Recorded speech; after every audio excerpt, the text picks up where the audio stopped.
Hi guys, Tugger here with a new video. And this video, we're going to talk about Phase 6, we're going to talk about Classic Anniversary, we're going to talk about TBC, and also like the economy behind Anniversary and a lot of the complaints that people are having, which I understand, with bots is really annoying, but a lot of the complaints are like, I feel like in 2019, people would not act differently, but whatever.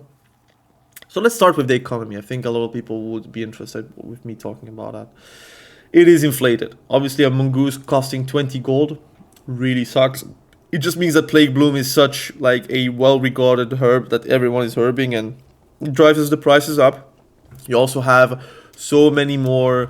I'm going to put that here, man. It's really annoying. You have also so many more.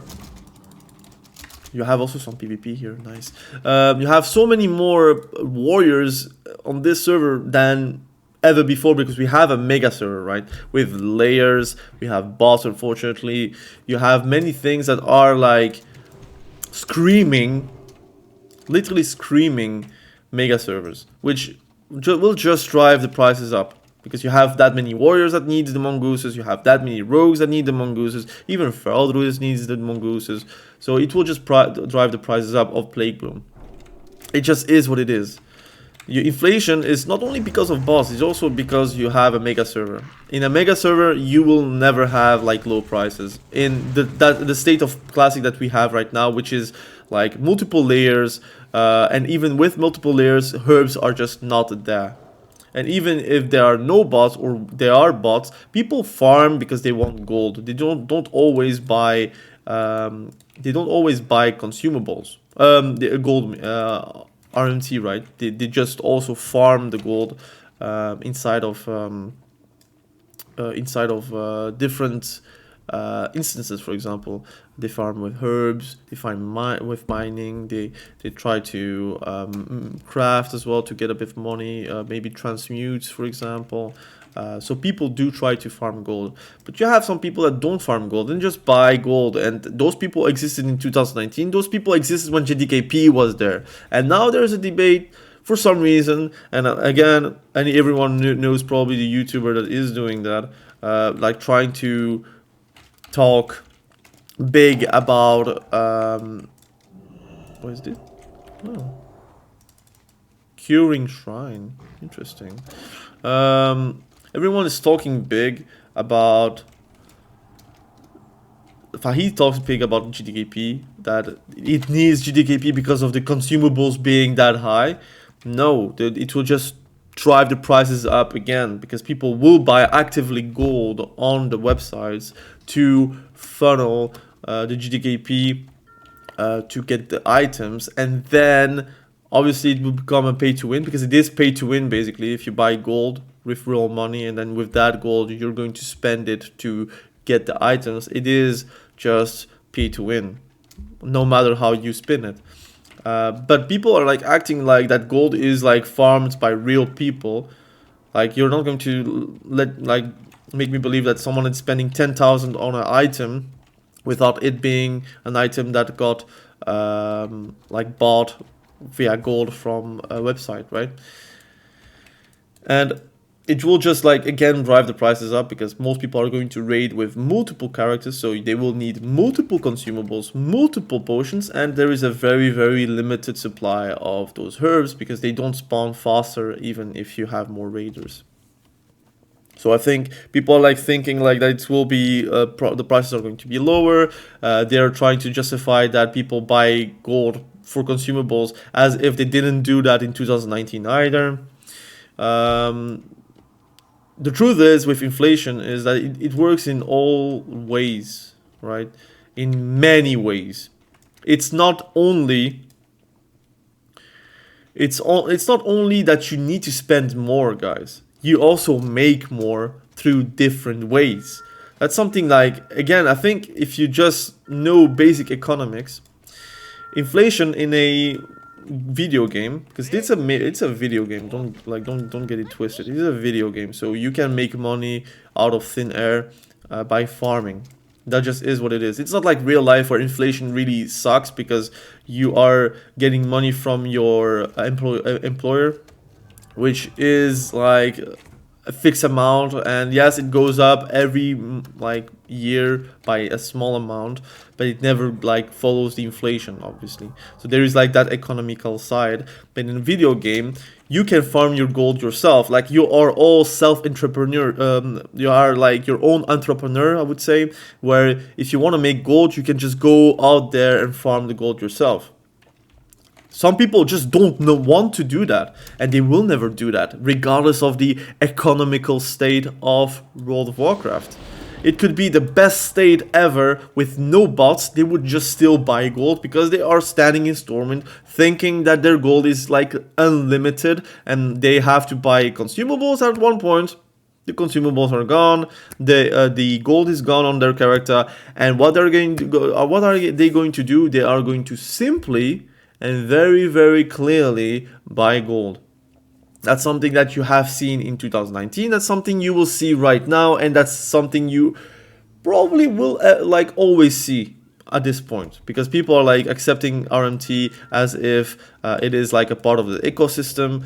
People are like justifying their time in real life to justify the gold that they're buying with it, because they're saying, I'm already working 50 hours per week, I have a family of 5 kids, 2 wives, 3 wives, whatever, and then they're going to buy the gold and say, oh, I'm justified to do so because I want to be able to raid without having the offside of being and having to farm.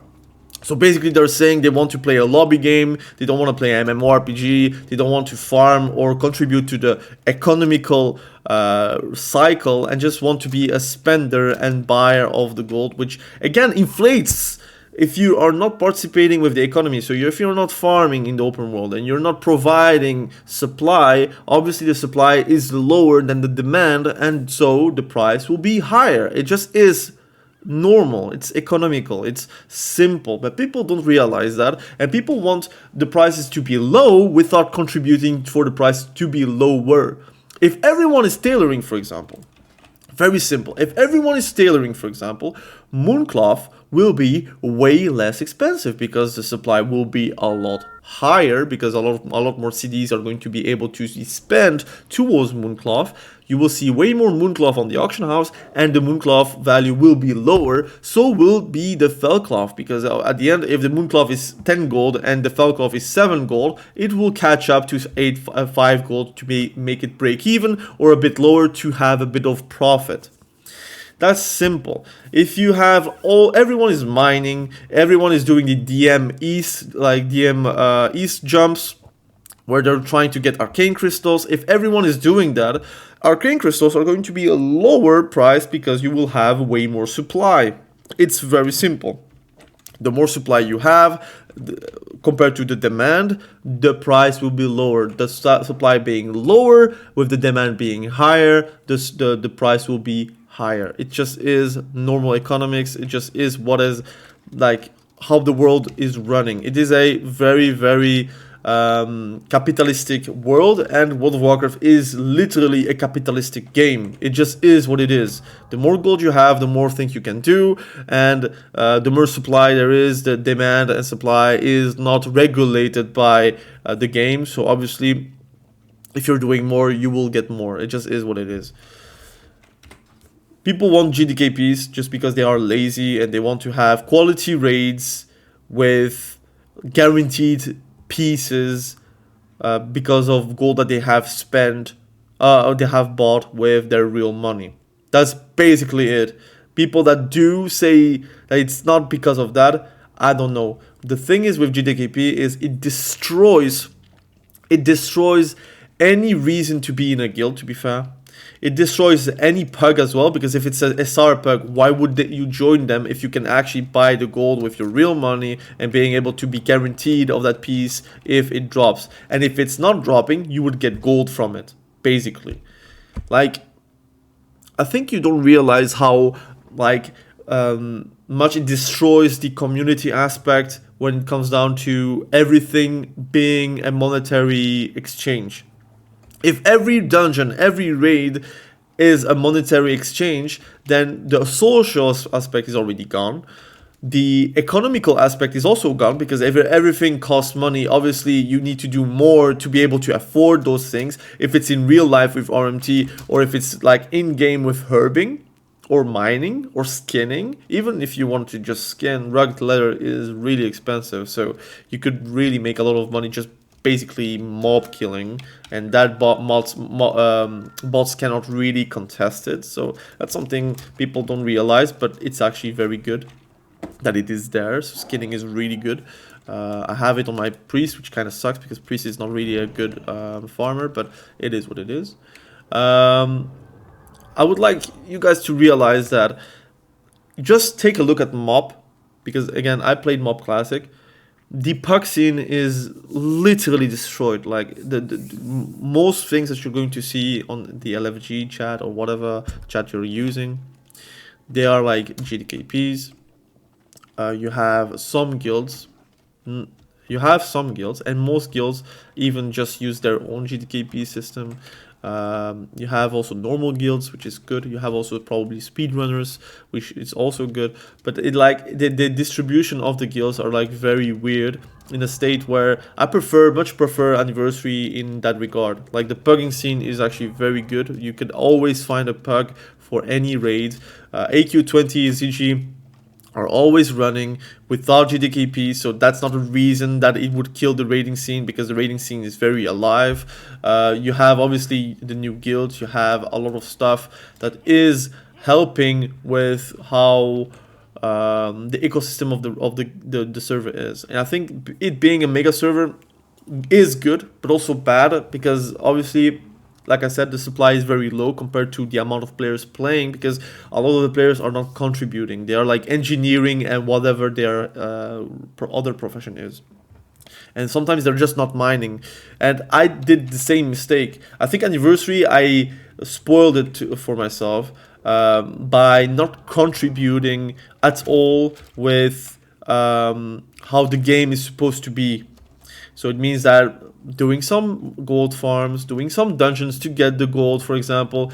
I never really did a orb run in strat, for example, because I thought like, hey, I'm a PvPer, why would I do dungeons to get gold?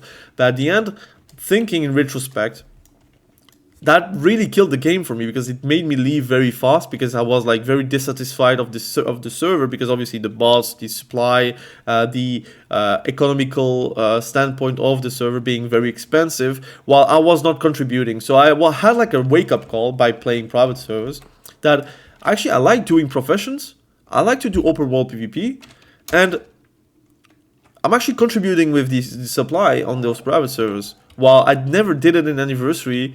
And there is like, again, a good citation. I don't know if Einstein really said that or not, but like expecting different results by always doing the same thing is the true meaning of madness, right? That's something like, it's basically a guarantee. If you're not changing anything, you're not going to have anything new. It just is what it is. I'm going to do one last Starfire. See ya.